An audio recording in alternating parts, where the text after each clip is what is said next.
Parasite جو کہ Punjab text book کا نیا کورس ہے، اس کے چیپٹر نمبر 1 سے آج لیسن نمبر 5 پڑھیں گے۔ تو لیسن نمبر 5 ہمارا شروع ہوتا ہے 1.2.4 سے۔ یہ ایکالوجیکل امبیلنس، ماحولیاتی عدم توازن۔ ایکالوجیکل ماحولیاتی امبیلنس، عدم توازن۔ تو چلو شروع کرتے ہیں۔ Introduction of new species in an ecosystem, over hunting, migration etcetera. ماحولیاتی نظام میں نئی انواع کا داخل ہونا، ضرورت سے زیادہ شکار، ہجرت وغیرہ are the factors، ایسے عوامل ہیں which are disturbing the natural balance of ecosystem، جو ماحولیاتی نظام کے قدرتی توازن کو بگاڑ دیتے ہیں۔ This is called ecological imbalance، یعنی اس کیفیت کو ماحولیاتی عدم توازن کہا جاتا ہے۔ Introduction of a new species, یعنی نئی نوع کا تعارف یا نئی نوع کا شامل ہونا۔ The entering of a foreign species into any area, یعنی کسی بھی علاقے میں کسی نئی نوع کا داخل ہونا۔ An imbalance the natural ecosystem, قدرتی ماحولیاتی نظام کا توازن بگاڑ سکتا ہے۔ فار ایگزامپل، مثال کے طور پر، in the Philippines میں some species such as dodo and golden snail were introduced، کچھ انواع جیسے مینڈک، ڈوڈا اور گولڈن سنیل متعارف کرائی گئی۔ The population of these species went uncontrollable، ان انواع کی آبادی بے قابو ہو گئی because of lack of natural enemies، قدرتی دشمنوں کی کمی کی وجہ سے۔ اچھا، تو یہاں پہ یہ فگر دیا ہوا ہے 1.12 انٹروڈکشن آف نیو اسپیشیز۔ تو اس تصویر میں ایک مینڈک اور ایک گونگا دکھائے گئے ہیں جو کسی نئے علاقے میں متعارف کرائے گئے۔ جانداروں کی مثال ہے، جب کسی دوسرے ملک یا علاقے کی کوئی نئی قسم اسپیشیز کسی نئے ماحول میں داخل کی جاتی ہے تو وہاں اس کی قدرتی دشمن موجود نہیں ہوتے، اس وجہ سے اس کی تعداد بہت تیزی سے بڑھ جاتی ہے اور مقامی جانداروں کے لیے خطرہ بن جاتی ہے۔ اس کے نتیجے میں ماحولیاتی توازن یعنی ایکالوجیکل بیلنس بگڑ جاتا ہے۔ اچھا، نیکسٹ ہے اوور ہنٹنگ، یعنی ضرورت سے زیادہ شکار۔ It is defined as the relentless chase for wild or game animals، یہ ضرورت سے زیادہ شکار سے مراد جنگلی یا شکاری جانوروں کا مسلسل تعاقب کر کے to kill or catch them for economic or personal gains or انہیں معاشی فائدے، ذاتی مفاد یا خوراک کے حصول کے لیے مارنا یا پکڑنا ہوتا ہے۔ Excessive hunting can cause extinction of many species، یعنی حد سے زیادہ شکار کرنے کے نتیجے میں بہت سی انواع معدوم ہو سکتی ہیں۔ Overhunting of one animal species causes an imbalance of the other، یعنی کسی ایک جانور کی نوع کا ضرورت سے زیادہ شکار کرنے سے دوسری انواع کی تعداد بڑھ جاتی ہے۔ Hence leading to an imbalance in the natural ecosystem and the food chain، اس کے نتیجے میں قدرتی ماحولیاتی نظام اور غذائی زنجیر کا توازن بگڑ جاتا ہے۔ یہاں پہ یہ فگر دیا گیا ہے 1.13، اوورہنٹنگ یعنی زیادہ شکار، ضرورت سے زیادہ شکار کے بارے میں ہے۔ تو اس تصویر میں شکاریوں نے بڑی تعداد میں پرندوں کا شکار کیا ہوا ہے۔ ضرورت سے زیادہ شکار کرنے کو اوورہنٹنگ کہتے ہیں۔ جب کسی جانور یا پرندے کا حد سے زیادہ شکار کیا جاتا ہے تو اس کی نسل کم ہونے لگتی ہے یا ختم بھی ہو سکتی ہے۔ اس سے خوراک کی زنجیر یعنی فوڈ چین متاثر ہوتی ہے اور ماحولیاتی نظام کا توازن بھی بگڑ جاتا ہے۔ نیکسٹ ہے شارٹیج آف واٹر سپلائی، یعنی پانی کی فراہمی میں کمی۔ Due to overpopulation and overall constant need for factory products، آبادی میں اضافے اور فیکٹریوں میں تیار ہونے والی مصنوعات کی مسلسل بڑھتی ہوئی ضرورت کی وجہ سے the use of water from water bodies has been increased. آبی ذخائر سے پانی کا استعمال بہت زیادہ بڑھ گیا ہے. ریورز اور کینالز لیکس ایٹسیٹرا دریاؤں نہروں جھیلوں وغیرہ. Pollution in water bodies is not only limited to the factory waste. آبی ذخائر کی آلودگی صرف فیکٹریوں کے فضلے تک محدود نہیں ہوتی. More domestic use of water due to poor population also contributes to the pollution and loss of fresh water in water bodies. آبادی میں اضافے کی وجہ سے گھریلو استعمال کے لیے پانی کا زیادہ استعمال بھی آبی ذخائر میں آلودگی اور میٹھے پانی کی کمی کا سبب بنتا ہے. Climate change also affects the water supply. موسمیاتی تبدیلی بھی پانی کی فراہمی کو متاثر کرتی ہے. اور environment through flood or droughts. ہمارے ماحول میں سیلاب یا خشک سالی کے ذریعے. موسمیاتی تبدیلی بھی ہمارے ماحول میں سیلاب یا خشک سالی کے ذریعے پانی کی فراہمی کو متاثر کرتی ہے. یہ یہاں پہ فگر دیا ہوا ہے figure 1.4.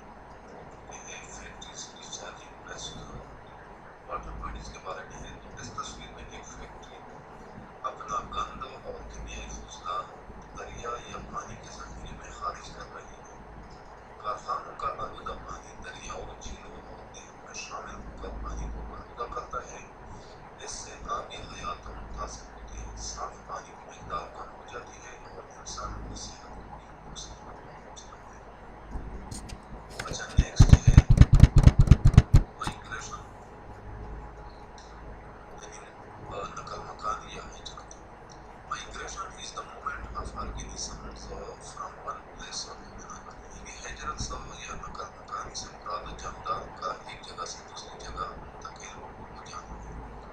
This movement changes the population of a place. یہ نقل و حرکت اور کسی علاقے کی آبادی میں تبدیلی کا سبب بنتی ہے. The migration usually takes place for search of food. یہ جو نقل مکانی ہوتی ہے یہ عموماً خوراک پانی اور رہائش کی تلاش میں کی جاتی ہے. یعنی birds migrate for the search of food. مثلاً پرندے خوراک کی تلاش کے لیے ایک جگہ سے دوسری جگہ ہجرت کرتے ہیں. یہاں پہ یہ فگر دیا ہوا ہے فگر 1.15. تو اس تصویر میں پرندے کے ایک بڑے گروپ ایک جگہ سے دوسری جگہ ہجرت کرتے ہوئے دکھایا گیا ہے. مائگریشن یعنی ہجرت وہ عمل ہے جس میں جاندار خوراک پانی بہتر موسم یا رہائش کی تلاش میں ایک مقام سے دوسرے مقام پر منتقل. پرندے ہر سال اور مخصوص موسم میں ہزاروں کلومیٹر کا سفر کرتے ہیں. اچھا نیکسٹ ہے انوائرمنٹل پرابلمس یعنی ماحولیاتی مسائل. تو پہلے نمبر پہ ہے گلوبل وارمنگ یعنی عالمی حرارت. Some gases present in the atmosphere. فضا میں موجود بعض گیسیں for example carbon dioxide یعنی CO2 میتھین CH4 اور oxides of nitrogen water vapours etcetera. یعنی مثلا کاربن ڈائی آکسائڈ میتھین اور نائٹروجن کے آکسائڈز آبی بخارات وغیرہ. Attract a part of the heat reflected by the earth. زمین سے منعکس ہونے والی حرارت کا ایک حصہ اپنے اندر روک لیتی ہے. causing increase in the atmospheric temperature. جو فضا کا جو درجہ حرارت ہوتا ہے اس میں اضافے کا سبب بنتا ہے. یہاں پہ یہ فگر دیا ہوا ہے 1.16. تو اس فگر میں گرین ہاؤس ایفیکٹ کو دکھایا گیا ہے. سورج کی شعاعیں زمین تک پہنچتی ہیں. زمین ان میں سے کچھ حرارت واپس خلا کی طرف بھیج دیتی ہے لیکن کاربن ڈائی آکسائڈ یعنی CO2 methane CH4 nitrogen oxide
علاوہ یہاں پہ میں اپنا واٹس ایپ نمبر بھی دے رہا ہوں. اس واٹس ایپ نمبر پہ بھی آپ کو ڈائریکٹ مجھ سے وائس میسج یا ٹیکسٹ میسج کے ذریعے رابطہ کر سکتے ہیں.